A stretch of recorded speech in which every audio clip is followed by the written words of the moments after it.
The picture that the world receives from the followers of Muhammad paints him as a valiant, honorable, just and fearless warrior.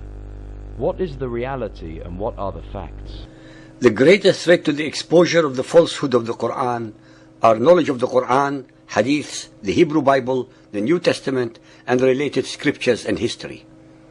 As we have repeatedly shown and will continue to do so in our series, that without a doubt, it is by divine justice that the very Hadiths that explain the Quran to the followers of Muhammad are the very ones which completely and utterly destroy its alleged divine origin and its veracity, as we shall prove yet again in this chapter.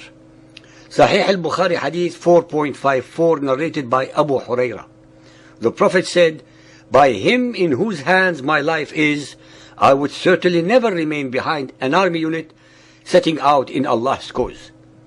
By him in whose hands my life is, I would love to be martyred in Allah's cause and then get resurrected, and then get martyred and then get resurrected again, and then get martyred and then get resurrected again, and then get martyred." Muhammad, in his own words, admits that he did not fight in most of the raids that he either initiated or conducted. He preferred death in jihad than life, as long as it was the death and jihad fought by his followers and not by himself. What a spineless coward! He sent his simpleton and gullible followers to their demise with promises of booty and rape if they survived, and unlimited sensual and sexual pleasures in his perverted version of paradise if they got slaughtered. With such promises, they could not go wrong whether dead or alive. Then the brave Muhammad, who did not fight, boast of how he would have preferred to die in the way of Allah in jihad again and again and again. Ibn Ishaq 373. The apostle wore 2 coats of mail on the day of Uhud, and he took up a sword and brandished it, saying, "Who will take this sword with its right?" Muhammad did not get into the pitch of battle, but retired to the top of the hill surrounded by his bodyguards. That is why he gave his own sword to someone else to fight with. It is obvious that Muhammad was no Alexander the Great, nor a Julius Caesar, but a pure coward who had to wear 2 coats of mail, even though he had no intention of exposing himself to danger, but relying on others to die for him, his ideas and his fraudulent promises. Sahih al-Bukhari Hadith 4.276, narrated by Al-Bara bin Azib. The Prophet appointed Abdullah bin Jubair as the commander of the archers who were 50 on the day of the battle of Uhud. He instructed them, "Stick to your place. You should not leave your place till I send for you." When the infidels were defeated, by Allah, I saw the women fleeing, lifting up their clothes, revealing their leg bangles and their legs. So the companions of Abdullah bin Jubair said, "The booty, O people, the booty.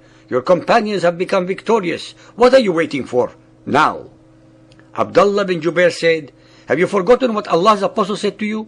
They replied, "By Allah, we will go to the enemy and collect our share from the war booty."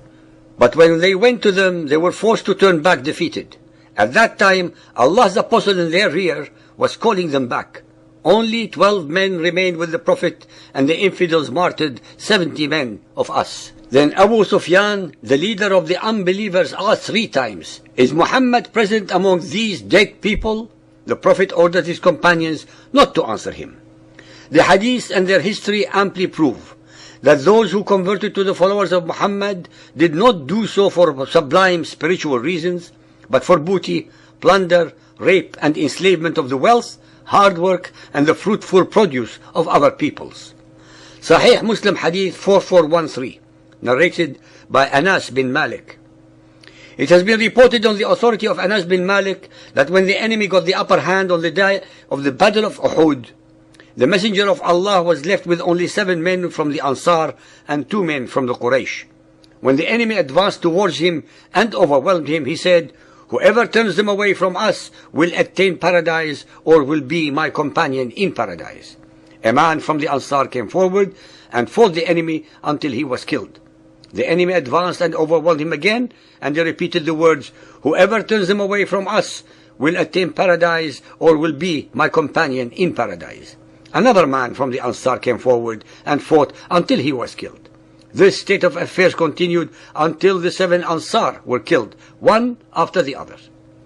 I would like our listeners to remember that I assert again that it is by divine justice that the hadith invariably and repeatedly expose Muhammad's true characteristics for all to study.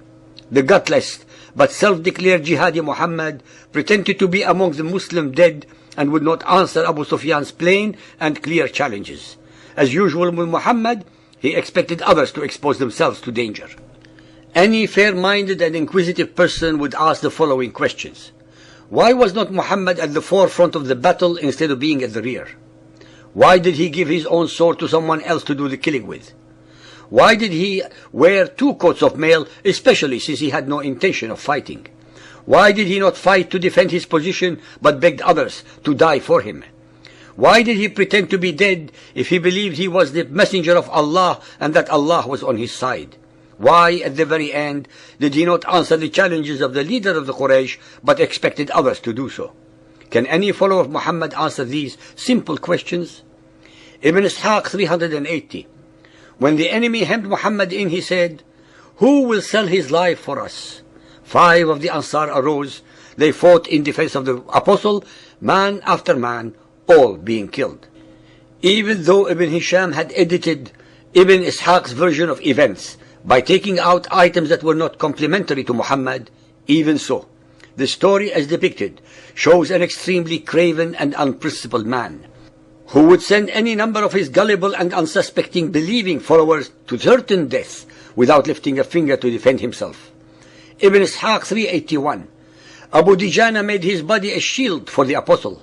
Arrows were falling on his back as he leaned over him until there were many stuck in it. The first man to recognize the Apostle after the rout, when the men were saying the Apostle has been killed, was Ka'b bin Malik. According to what Al-Zuhri told me, Ka'b said, "I recognized his eyes gleaming from underneath his helmet, and I called on the top of my voice, 'Take heart, you Muslims, this is the Apostle of Allah.' But the Apostle signed to me to be silent." Muhammad, who was pretending to be dead, signaled to him to be silent because he did not want his victorious enemies to know that he was still alive and may attack him again. Believers and unbelievers, please remember that all these ahadith were not written by the enemies of Muhammad, but written by the followers of Muhammad, and they are telling the facts as they saw them at the time. It was Muhammad who ordered the murder of Ka'b al-Ashraf and Asma bint Marwan, both of them poets, the former 120 years old man, and the latter a woman with a suckling child, who criticized Muhammad's slaughter of the Quraysh leaders at the ambush of Al-Badr. It was Muhammad who always had others among his followers to do his dirty work, just like the modern heads of the mafia crime syndicates. Ladies and gentlemen, when the ahadith are studied carefully, they single-handedly help obliterate and destroy all the myths of chivalry, bravery, compassion, intelligence, knowledge, veracity, miracles, etc., that were later concocted by the thousands on behalf of and heaped upon the undeserving persona of Muhammad.